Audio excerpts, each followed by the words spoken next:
وَلَوْلَا إِذْ سَمِعْتُمُوهُ قُلْتُم مَّا يَكُونُ لَنَا أَن نَّتَكَلَّمَ بِهَٰذَا سُبْحَانَكَ هَٰذَا بُهْتَانٌ عَظِيمٌ۔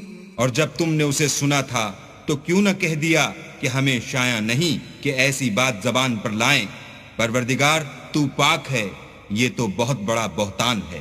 يَعِظُكُمُ اللَّهُ أَن تَعُودُوا لِمِثْلِهِ أَبَدًا إِن كُنتُم مُّؤْمِنِينَ۔ اللہ تمہیں نصیحت کرتا ہے کہ اگر مومن ہو تو پھر کبھی ایسا کام نہ کرنا۔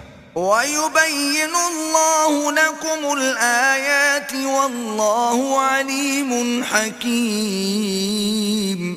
اور اللہ تمہارے سمجھانے کے لیے اپنی آیتیں کھول کھول کر بیان فرماتا ہے، اور اللہ جاننے والا اور حکمت والا ہے۔ ان الذين يحبون ان تشيع الفاحشة في الذين آمنوا لهم عذاب أليم في الدنيا والآخرة واللہ یعلم وانتم لا تعلمون۔ جو لوگ اس بات کو پسند کرتے ہیں کہ مومنوں میں بے حیائی یعنی تہمت بدکاری کی خبر پھیلے، ان کو دنیا اور آخرت میں دکھ دینے والا عذاب ہوگا، اور اللہ جانتا ہے اور تم نہیں جانتے۔